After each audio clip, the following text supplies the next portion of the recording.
Joining me now in this Sunday morning Futures exclusive, Oklahoma Senator Markwayne Mullin, member of the House Armed Services Committee. Sir, thank you so much for being with us this weekend. Absolutely. Thanks for having me on. Senator, I want to start with this crucial meeting today between President Zelensky and President Trump. Zelensky, ahead of this, he's made several posts on X. One of the things he says is, we are willing to do whatever it takes to end the war. President Trump giving an exclusive interview Friday to Politico. He says that Zelensky does not have, quote, anything until I approve it. He also says he expects to meet and speak with, at least speak with, President Putin. And he references the fact that their economy is weakened in Russia. What can we expect today? What's important? Well, I think the president and Zelensky has got to get on the same page. It takes two people to agree to a peace deal at this point. It's Putin and Zelensky. However, the person and the only person in the world that can negotiate that is President Trump. And President Trump has made multiple mentions of this publicly and private about that he thought this would be the easiest one to end, and it's turned out to be the hardest. I believe he had to get realization from Zelensky that, it's not likely that Ukraine's going to be made whole. And then he also had to get Putin on the page of saying, do you want peace or do you not? What's happening now is Russia's economy is starting to weaken. They actually grew underneath the Biden administration because, well, the Biden administration turned a blind eye to what Russia was doing. What's happening with President Trump is he's sanctioned their oil. He's continued to go after the countries that's buying their sanctioned oil. We're going after their economy. We're going after the ruble. We're going after things that's push pressure on Russia to make them come to the table. Because if it was just about individuals killing, which is what America thinks about, right? We value lives. Russia and Putin, I don't want to say Russia, but Putin doesn't value lives. He just throws people out. He doesn't count numbers. They don't even count those that have died in this war. And so we had to take a different approach. President Trump saw that. He's pivoted, and now his meeting with Zelensky is to say, look, what is it out of the 20 points that you can live with, and what is it is absolutely a nonstop? And I believe this is a good move towards hopefully ending the killing in Ukraine. Yeah, and what will the securities guarantees be for the Ukrainians and for Zelensky as he tries to end the war? And what will Putin agree to? It's going to be a fascinating meeting. I want to move on. And Cheryl, And Cheryl, what I want to know, too, is that the president doesn't want just a ceasefire. He wants to end the war and end future wars that could take place, too. So it's a much different negotiations when you're not just trying to secure a ceasefire, but end the war. I want to move on to these comments we got from Iran's president. This is some pretty strong rhetoric saying that basically he feels that the country of Iran is now at, quote, war with the United States, with Europe. What does that tell you, and how concerned should we be? Well, it's rhetoric. You have to realize Iran has to have something to say, but they have no ability to back it up. They can say they're at war with the United States. That's great.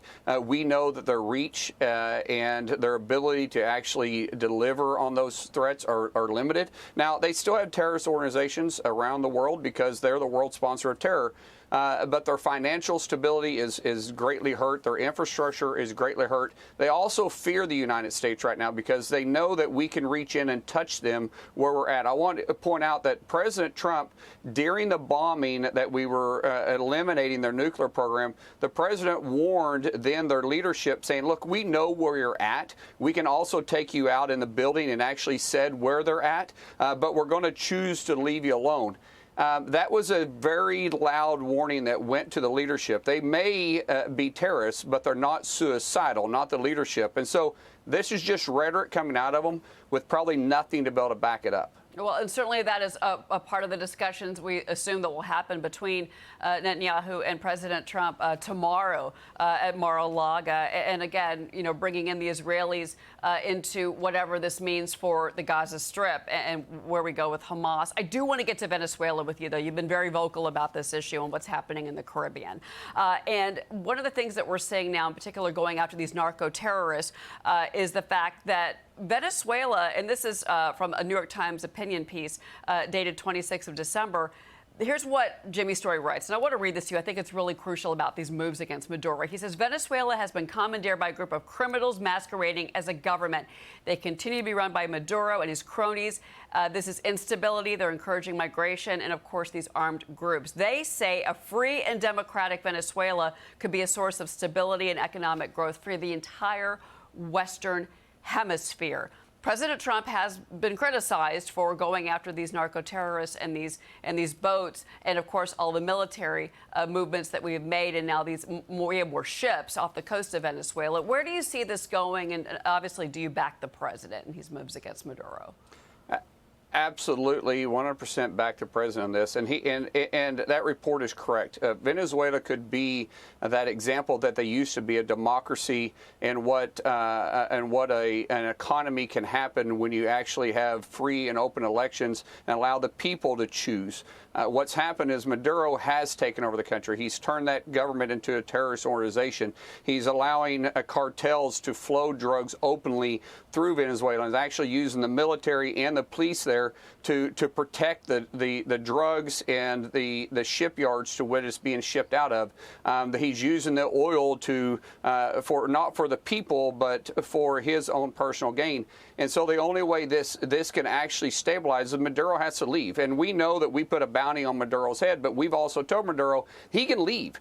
He can go to China, he can go to Russia. We'll leave him alone, but he has to leave Venezuela because it has become such a central hub for the drug cartels that they're flooding our streets in the United States. They're killing our friends, they're killing our neighbors, they're poisoning our states. And so the only way we can bring stability in our own country is by leaning into where the source is. And that's what President Trump is doing. That's what peace through strength is all about, is not just sitting and waiting for it to come to us, but taking the fight to them. And so he's done this in Venezuela, and he's also done this by securing our border. And President Trump is trying to restabilize the United States by true leadership, because after 4 years of the failed Biden administration, which allowed criminal activity to flood our streets, President Trump's leaned into it. And look what has happened in just the short 11 months that President Trump has been in office. It has been remarkable what this administration has been able to get accomplished. Yeah, the border closed, and again, trying to stop the flow of drugs any way means possible into the United States. Senator Markwayne Mullin, thank you so much for being with us today. Happy New Year, sir. It's great to see you as always. Cheryl, Happy New Year to you. Hey everyone, I'm Emily Campagno. Catch me and my co-hosts Harris Faulkner and Kaylee McEnany on Outnumbered every weekday at 12 p.m. Eastern, or set your DVR. Also, don't forget to subscribe to the Fox News YouTube page for daily highlights.